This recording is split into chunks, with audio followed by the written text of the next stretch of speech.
Você tem medo de ir para o inferno?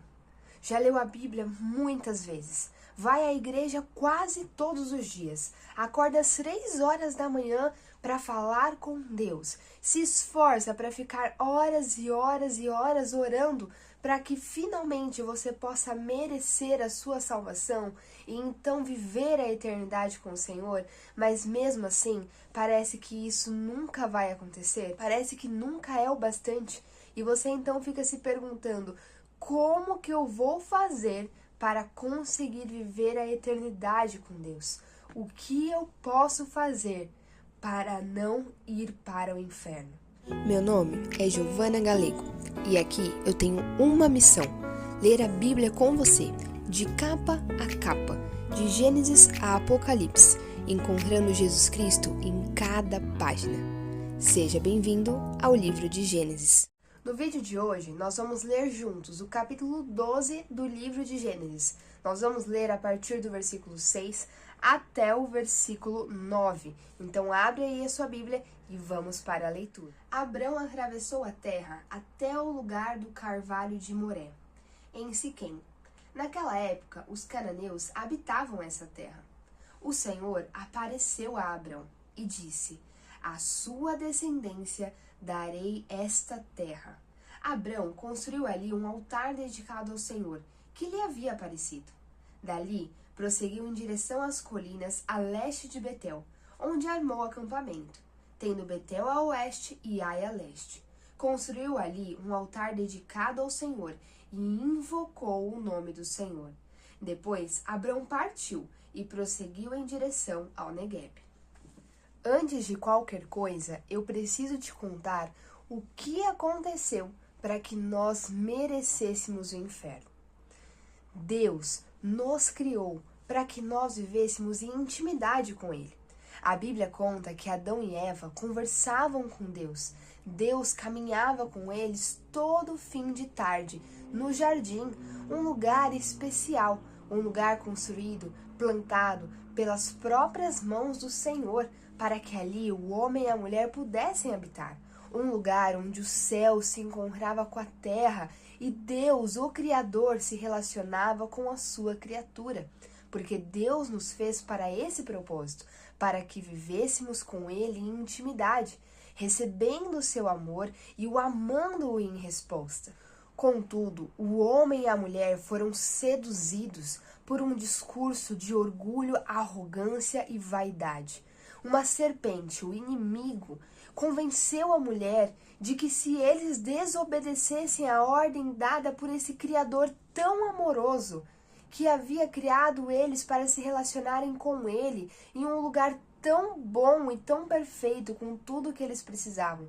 Se eles traíssem o amor desse Deus, eles então seriam como Deus, grandiosos, poderosos, viveriam a vida sendo os donos do seu próprio nariz. Eles decidiriam o seu destino, seriam grandes, poderosos e senhores das suas próprias vidas. E diante desse discurso mentiroso e sedutor, o homem e a mulher traíram o amor de Deus.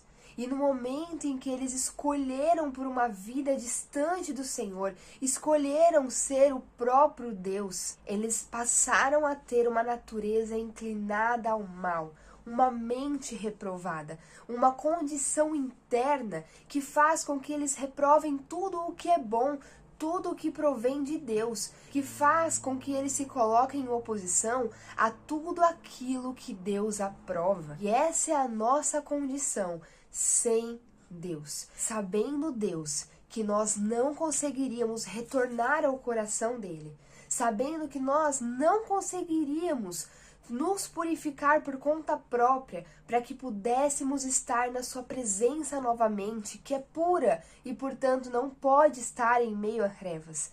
Sabendo disso, Deus tem um plano desde a eternidade para restaurar todas as coisas, para fazer com que o homem que se tornou seu inimigo se torne novamente amigo de Deus. E para que esse plano aconteça, era necessário um sacrifício.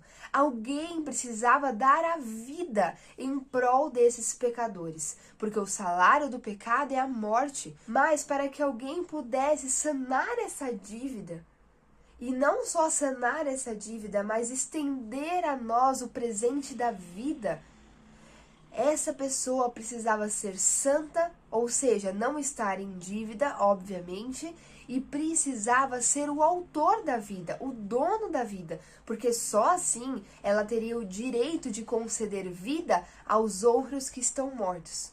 É por isso que Deus então decide que Ele mesmo nasceria entre os homens e se tornaria sacrifício em nosso lugar.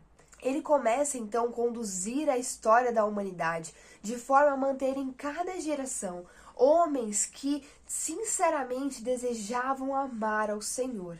Nós chegamos em Abrão, um homem também escolhido por Deus. Deus quis se revelar a Abrão e chamou Abrão. E nós conversamos sobre isso no vídeo anterior. Deus chamou Abrão simplesmente porque ele quis. Abrão não fez nada por merecer esse chamado, por merecer a manifestação de Deus. Mas Deus quis se manifestar a Abrão porque ele amou Abrão. Quando Deus se manifestou a Abrão, ele fez uma promessa a Abrão. A promessa de que a partir de Abrão uma nação seria gerada e que dessa nação todos os povos da terra seriam abençoados. Nós entendemos no vídeo anterior que essa bênção que contemplaria todos os povos da terra é o próprio Deus nascendo entre os homens, Jesus Cristo. Nós entendemos no vídeo anterior que Deus estava dizendo a Abraão que ele daria origem a uma nação, a nação de onde o próprio Deus nasceria. E por crer no que Deus havia falado, ele vai sair da sua terra e vai dar início a uma vida de peregrinação, caminhando pelas terras enquanto Deus lhe mostrava o destino. Lembra, Deus falou para Abrão: Abrão, saia da sua parentela, saia da sua terra, e eu lhe mostrarei para onde deve ir. Abrão está caminhando com Deus, e é no caminho que Deus vai dando as coordenadas. Vimos no vídeo anterior que Abrão chegou em Canaã, a terra prometida, e agora nós vamos dar continuidade a essa história. Versículo 6. Abrão atravessou a terra até o lugar do carvalho de Moré, em Siquém. Naquela época, os cananeus habitavam essa terra. Então, veja só, Abrão chegou em Canaã. E agora ele está atravessando a terra de Canaã, indo para uma região chamada Siquém. Siquém ficava ao norte de Canaã. Quando Abrão está indo para essa região, ele vai até um lugar específico onde ficavam os carvalhos de Moré. O que era o carvalho de Moré? O carvalho de Moré era uma árvore grande que, por ser tão grandiosa, gerava muita sombra. A gente precisa lembrar que Abraão está agora vivendo uma vida de peregrinação. O que é uma vida de peregrinação? É a vida de um viajante, é alguém que está de passagem pela terra. Ele não tem uma localidade fixa, ele não tem uma casa, um lugar onde ele possa fixar. Ele está peregrinando, ele está viajando, passando por aquela terra. E aí ele vai fazer pequenas pausas. Nessas pausas ele arma acampamentos. Então Abrão aqui é um peregrino, é um viajante, é um nômade, ele não tem um lugar fixo para parar, ele está conhecendo a terra. E por isso ele vai até o Carvalho de Moré, porque ali seria uma região muito propícia para que eles acampassem, por causa da sombra que o Carvalho de Moré propiciava, uma vez que eles iam acampar, e nós estamos falando de uma região com altíssimas temperaturas. Mas sabe uma coisa que é muito curiosa? Quando Abraão chega na terra, ele vai se dar conta que aquela terra já era ocupada. Ocupada por quem? Pelos cananeus, que nós acabamos de ler. E quem eram os cananeus? Os cananeus eram um povo descendente de Canaã, o filho de Cã, filho de Noé. Se você está acompanhando aqui o projeto de leitura bíblica completa aqui no canal, você vai se lembrar do vídeo em que eu explico sobre isso. Cã, o filho de Noé, expôs e humilhou o pai durante um episódio de embriaguez, em que o pai se embriagou e ficou nu dentro da tenda. E Cã então vai ridicularizar o pai. Diante daquela atitude de Cã, Noé então vai lançar sobre o filho uma maldição. E ele vai amaldiçoar o neto Canaã, dizendo que os descendentes de Canaã Canaã, os cananeus, seriam escravos de escravos. Então os cananeus tinham uma maldição sobre si. Eles estavam condenados a serem escravos de escravos. Mas nesse momento em que Abrão chega, não é bem essa realidade que ele encontra ali. Os cananeus ocupavam a terra e eles eram poderosos, eles eram violentos, eles eram homens de alta estatura, eles eram muito bem preparados militarmente e eram numerosos e viviam naquelas terras. Eu fico imaginando o pensamento de Abraão diante disso. Como assim Deus me manda para uma terra que já é ocupada e ocupada por um povo aparentemente muito mais forte do que eu e muito mais bem preparado militarmente do que eu? Nós precisamos lembrar que Abrão está peregrinando com toda uma comunidade, com os seus servos, com os seus animais e com os seus bens. São muitas pessoas, mas não são homens de guerra, são pessoas simples, pessoas que cuidam do rebanho. Então imagine a mente de Abrão chegando lá e vendo aquela terra ocupada. Assim como Abrão chegou e se deparou com essa realidade, nós precisamos lembrar que esse texto está sendo escrito por Moisés para o povo de Israel que estava prestes a atravessar o Rio Jordão e então chegar na terra prometida, a terra de Canaã, que estava sendo habitada por esse mesmo grupo de pessoas. Com certeza, o povo de Israel também estava com muito medo diante daquela situação. E Moisés, ao contar essa história para eles, ele deixa bem claro como o próprio pai deles, o próprio pai Abraão, também se deparou com essa mesma realidade. Lembra do carvalho de Moré? O povo cananeu era um povo idólatra. Eles adoravam a outros deuses, ou seja, a deuses falsos, deuses criados pelos próprios seres humanos. E esse povo que adorava esses outros deuses, muito provavelmente se utilizava do Carvalho de Moré como um lugar de adoração. Os historiadores e arqueólogos acreditavam que o Carvalho de Moré era um lugar considerado santo, sagrado para o povo cananeu, e ali eles faziam seus rituais de adoração. E talvez você tenha pensado, nossa, mas como pode Abraão parar debaixo dos carvalhos de Moré, um lugar usado para adoração de falsos deuses, um lugar consagrado a deuses que não existiam, a deuses pagãos e estrangeiros? Como ele pôde estar nesse lugar? E sabe o que acontece? É que Abrão sabia que os carvalhos de Moré foram criados pelo próprio Deus Altíssimo, o Deus dele, o Deus que caminhava com ele. Logo, ele iria sim ficar naquela região e isso não o atrapalharia em nada. Enquanto o povo cananeu achava que o Carvalho de Moré era um lugar santo e sagrado, Abrão caminhava com o santo, com o Deus, com o Criador daquele carvalho. Nós precisamos aprender aqui com Abraão isso. Precisamos parar com as nossas religiosidades, com aquilo que é místico e que a Bíblia não embasa. Gente, maior é o que está em nós do que o que está no mundo. A gente precisa compreender que onde nós vamos, o reino de Deus vai com a gente, porque o Espírito Santo habita dentro de nós. E onde o reino de Deus chega, as trevas precisam sair. Nós precisamos confiar mais no nosso Senhor e Salvador, Criador de todas as coisas, do que ter medo de forças malignas que já foram derrotadas pelo nosso Senhor.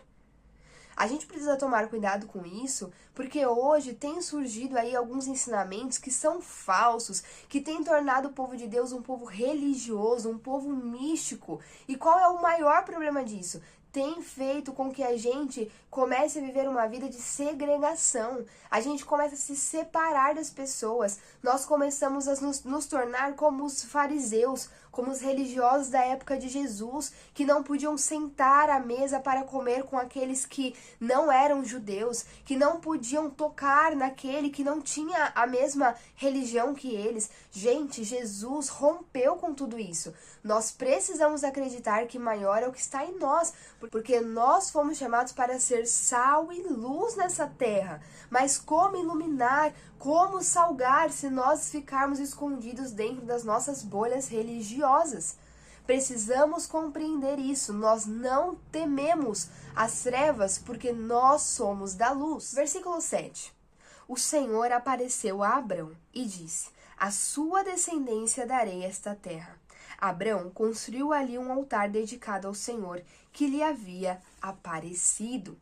Veja, Abrão então estava ali, na região de Siquém. E quando ele estava ali, nessa região de Siquém, ali perto do Carvalho de Moré, ali Deus aparece para Abrão.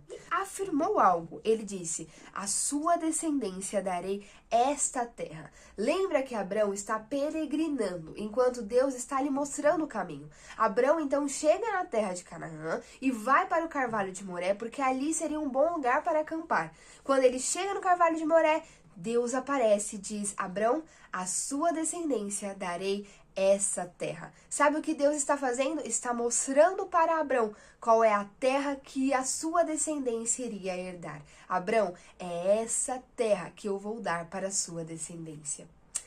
Gente, eu preciso conversar com vocês aqui a respeito de algo muito especial. Aqui nós temos duas realidades sendo proclamadas por Deus, uma natural e uma espiritual. A primeira natural, vamos falar sobre ela. Quando Deus diz a Abrão, a sua descendência darei esta terra, ele está falando sobre a região de Canaã que seria concedida ao povo descendente de Abrão, ao povo de Israel, aos judeus. Então Deus está dando o aval para que o povo de Israel tomasse posse dessa região. Lembra que Moisés está escrevendo, está falando com o povo de Israel que está prestes a atravessar o Rio Jordão e batalhar com outras nações, com outros povos por aquela terra. Então Deus está aqui concedendo a permissão para eles fazerem isso. Deus está mostrando que ele decidiu dar a Abrão e aos seus descendentes esse pedaço de terra. E se o Criador de todas as coisas, se o Criador dessa terra decide dar para um grupo, ele tem total direito para isso. Se tem alguém que tem direito de dar algo, é Deus, porque foi ele quem criou essa terra. Então ele está ali concedendo autorização para que o povo de Israel invada essa terra e tome posse da terra que o próprio Deus havia prometido a eles através do pai Abraão. Mas como eu falei para vocês, existe aqui também uma realidade espiritual.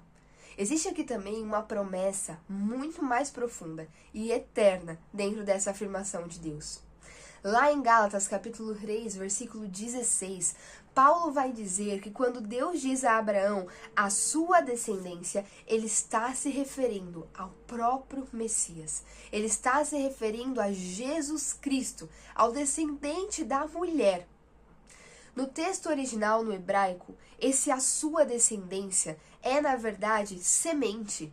Darei a sua semente. Se você está acompanhando aqui o nosso estudo em Gênesis, sabe que a palavra semente já passou por aqui algumas vezes. E com certeza você está conectando os pontos. Quem é a semente da mulher? Quem é o descendente que pisará a cabeça da serpente? Jesus Cristo. Paulo vai dizer o seguinte: Deus disse a descendência no singular e não aos descendentes no plural, porque Deus estava se referindo a Jesus. Deus estava dizendo, a Jesus darei essa terra, ao seu descendente Abrão, porque de você virá o Messias, porque a partir de você eu nascerei na terra. E que terra é essa? É só a terra natural? Não. É também a pátria celestial, a nova Jerusalém. Jesus é o herdeiro da nova Jerusalém, porque ele é o descendente de Abrão. Vamos entender primeiro a ideia de herança. Vamos pensar numa hipótese em um homem qualquer que tem uma empresa, uma grande empresa. E um dia ele decide que não vai mais comandar a empresa, mas vai passar a empresa adiante. Ele vai passar a empresa para os seus herdeiros. E aí eu te pergunto, quem são esses herdeiros? Os herdeiros são os filhos. Então, como se tornar co-herdeiro da cidade santa, da nova Jerusalém, da pátria celestial, nos tornando filhos do dono da pátria celestial, nos tornando filhos do dono da terra? Se a pátria celestial, se a cidade santa foi dada a Jesus como Filho de Deus, para que ela seja dada também a nós, nós também precisamos ser filhos de Deus. Uau! Como ser filhos de Deus! E eu preciso que você entenda isso. Nós aqui no Brasil temos alguns jargões, como por exemplo, eu também sou filho de Deus, então eu mereço todo mundo é filho de Deus e a gente acaba perdendo a profundidade dessas palavras e achando que qualquer um é filho de Deus e que ser filho de Deus é uma coisa vã, uma coisa banal. Eu preciso que você entenda que isso não é qualquer coisa. Nós realmente somos filhos de Deus e não é todo mundo que é filho de Deus. Todos nós somos criação de Deus. Deus criou todos os seres humanos, mas somente são filhos de Deus aqueles que pela fé se tornaram filhos. João, capítulo 1, versículo 12. Contudo, aos que o receberam, aos que creram em seu nome, deu-lhes o direito de se tornarem filhos de Deus, os quais não nasceram por descendência natural, nem pela vontade da carne, nem pela vontade de algum homem, mas nasceram de Deus. Então, aqueles que creram em Jesus Cristo nasceram de Deus e agora são filhos de Deus. Você entende qual é a diferença de ser criado e de nascer de Deus? Eu e você que cremos em Jesus Cristo, nós nascemos de Deus agora e somos filhos de Deus. E por sermos filhos de Deus, somos co-herdeiros com Jesus Cristo e herdamos a pátria celestial, herdamos a Nova Jerusalém, a cidade santa. Abraão é chamado de o pai da fé porque ele creu na promessa que o Deus único e verdadeiro apresentou, manifestou diante dele. E ao crer nessa promessa, ele creu em Jesus Cristo, acreditou que a semente pisaria a cabeça da serpente e por ter essa fé em Jesus Cristo, ele foi considerado justo diante de Deus. Ele foi considerado digno de herdar uma pátria celestial e então viver a eternidade amalgamado com o Senhor. Gi, o que é isso? Lembra que a vontade de Deus desde o princípio era que vivêssemos em intimidade com Ele, como no Jardim do Éden? Aqueles que têm fé em Jesus Cristo não só herdarão a eternidade, mas a eternidade é estar intimamente conectado a Deus, mas em tal ponto que vai ser mais do que o Jardim do Éden. Não vai ser só caminhar junto, mas vai ser amalgamado. O que é ser amalgamado? É misturado de uma forma tão misturada, tão envolvida, que se torna uma nova criatura com um novo sabor, com uma nova expressão que é única. Como não ir para o inferno? Tendo fé em Jesus Cristo, acreditando que Ele é o Senhor, acreditando que Ele é Deus e que o sacrifício dele valeu para pagar os meus pecados cometidos e os que cometerei. E que por causa da graça que Ele tem, que Ele despende sobre mim, ou seja, que Ele me presenteia, eu agora sou justo diante de Deus, assim como Abraão se tornou justo por causa da fé. Gi, mas é só isso? Sim, é só isso. E qualquer outro tipo de pregação que anunciarem para você é mentira, é falso evangelho. Não acredite. Gi, mas não pode ser tão fácil assim, eu não mereço. Sim, é verdade, você não merece, eu não mereço. E é por isso que o amor de Deus é constrangedor, é por isso que a graça, ela é irresistível, ela é grandiosa e a gente não consegue entender humanamente. É por causa disso, porque é graça e sempre foi graça. Portanto, não acredite em um falso evangelho, não se coloque mais debaixo de um jugo de escravidão. Foi isso que Paulo disse aos Gálatas, quando falsos pregadores começaram a dizer que os Gálatas precisavam praticar a circuncisão para então eles merecerem a glória de Deus. Mentira! Paulo vai dizer, nem circuncisão, nem incircuncisão, nada disso tem efeito, a não ser a fé e a sua atuação no amor. O que Paulo está dizendo? O que tem efeito de salvação, o que tem efeito de justificação, o que te torna justo diante de Deus, não é atitude humana, não é prova humana, não é obra humana, não é nenhum feito humano. O que te torna justo diante de Deus é a fé. E a fé se expressa em amor. O que é isso? A fé se expressa em amor. Aqueles que têm fé em Jesus Cristo, eles vão expressar a sua fé em uma conduta de amor, uma conduta que expressa amor a Deus e que expressa amor ao próximo. Eu estou dizendo que uma vez que você teve fé verdadeira e genuinamente, é impossível que a sua fé não se manifeste em obras que expressam o seu amor a Deus e o seu amor ao próximo. Olha o que o texto nos diz que Abraão fez depois que Deus falou com ele. O texto diz que Abraão construiu ali um altar dedicado ao Senhor que lhe havia aparecido. Qual foi a reação de Abraão? Foi construir um altar de adoração ao Deus que lhe havia aparecido. Deus aparece primeiro e a reação de Abraão é a adoração. Entende isso? Entende qual é a diferença? Abraão vem de uma cultura idólatra. O que Abraão mais conhecia eram deuses, deuses falsos, estátuas, deuses que não ouviam, deuses que não viam, deuses que não falavam. Mas agora Abraão está diante de um Deus que lhe aparece, um Deus que fala, um Deus que cria, o Deus que é glorioso, o Deus que é poderoso. E diante de tamanha grandeza, Abraão não consegue fazer nada diferente do que adorar, do que responder a essa manifestação, construindo um altar. O altar aqui nesse tempo era um lugar para sacrifício. O sacrifício deveria ser feito porque o sacrifício era a forma como eles conseguiam pagar os seus pecados e momentaneamente se conectar com Deus de forma temporária. Só que deixa eu te contar, o sacrifício eterno já foi feito, Jesus já morreu e por isso agora o altar é o meu coração.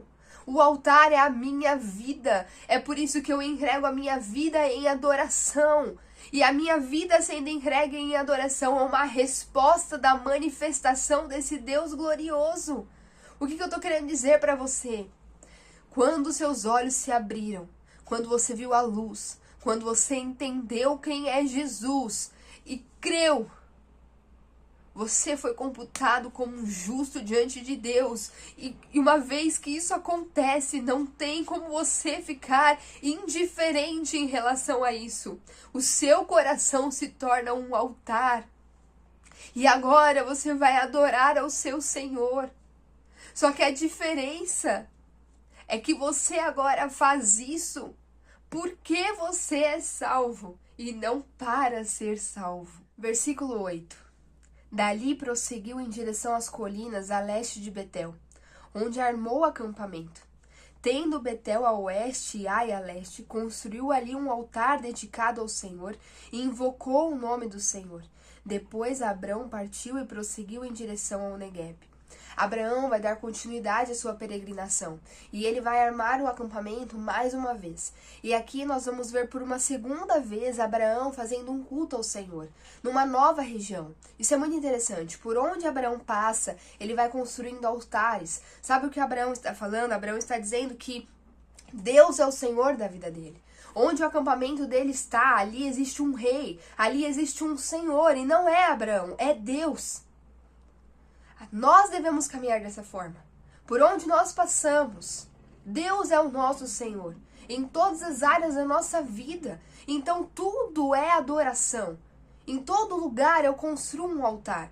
A minha profissão, a forma como eu trabalho, a forma como eu cuido da minha casa, a forma como eu cuido dos meus filhos, a forma como eu falo com as pessoas, a forma como eu lavo a minha roupa, a forma como eu estudo, a forma como eu cultuo. Tudo é um ato de adoração, porque por onde eu passo, Ele é o meu Senhor. Portanto, eu farei tudo como se fosse para Deus, porque Ele é o meu Senhor. Deus se manifestou a Abraão. Abraão teve fé.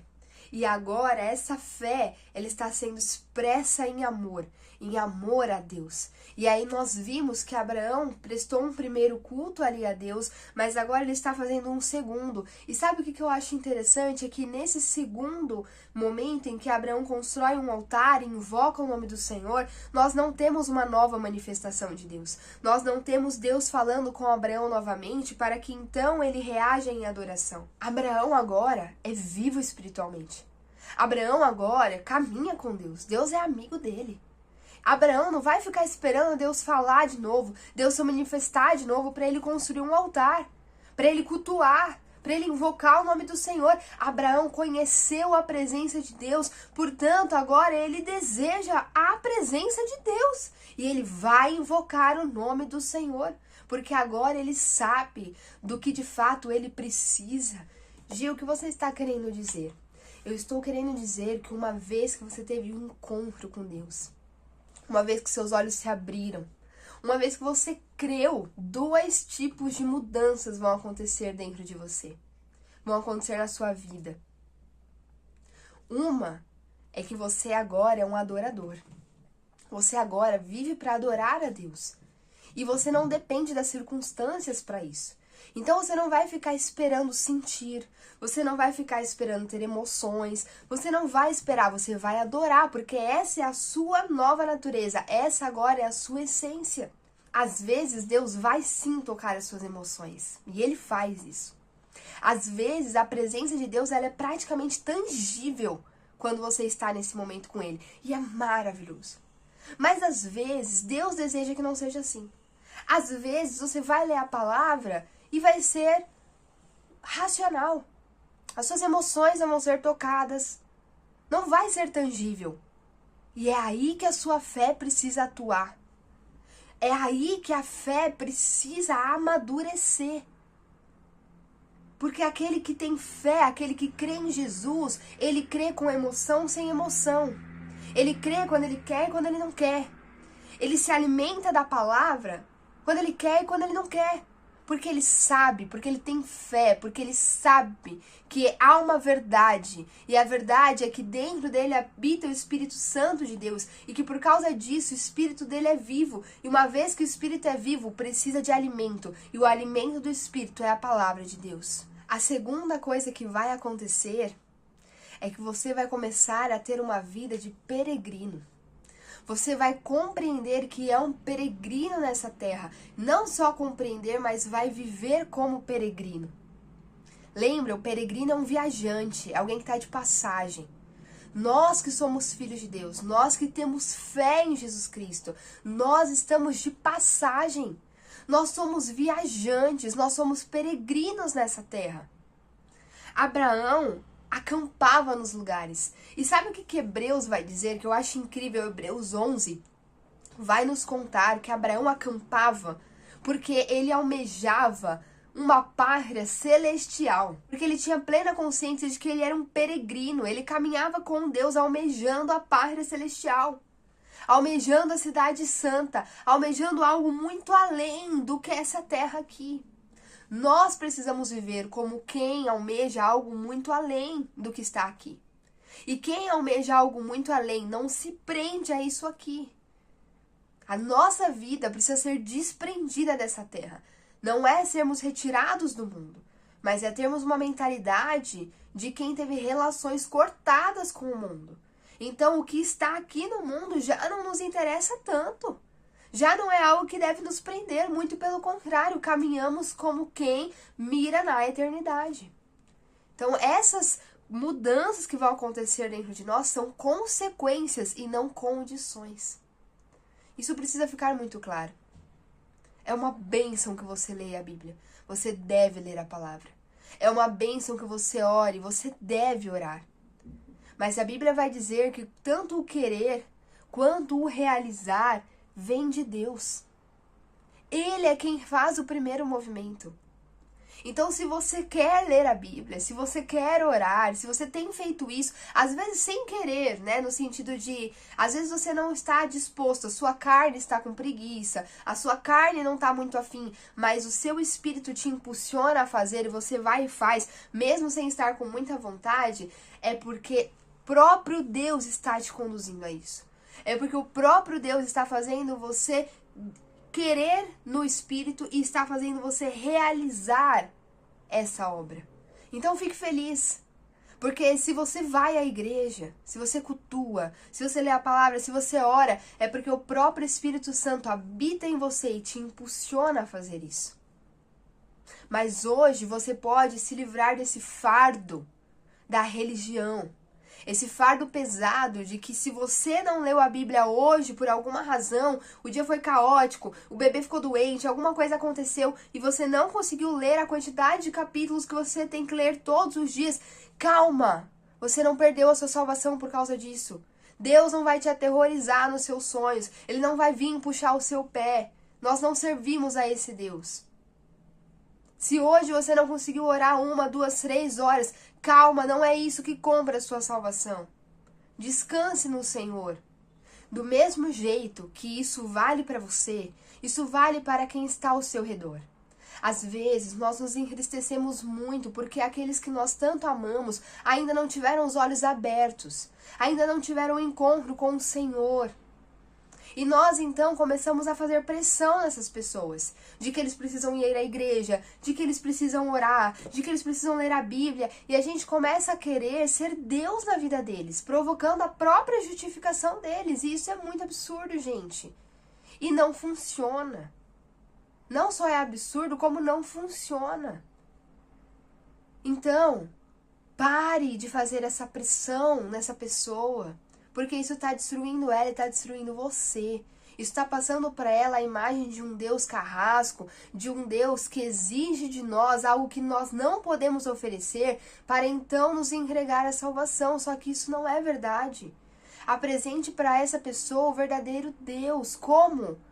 Tendo comunhão com Ele, vivendo com Ele, tendo intimidade com Ele. Pode ter certeza que isso vai refletir em quem está ao seu redor.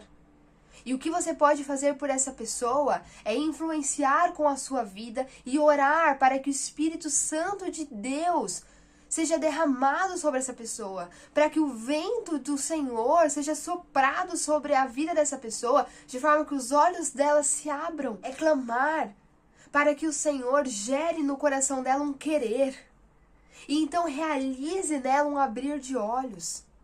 As nossas orações têm poder. Às vezes nós estamos nos desgastando muito com pressão, com ações, né? E isso é pesado. E nós esquecemos do poder que existe na oração, que é muito mais profundo do que qualquer uma dessas ações. Então, ore por essas pessoas. Peça ao Espírito Santo para que sopre sobre elas e para que então elas desejem ser amigos de Deus. E lembre-se, a vida de oração, a vida de devoção, a vida de busca ao Senhor é uma consequência daqueles que são salvos e não uma condição para sermos salvos.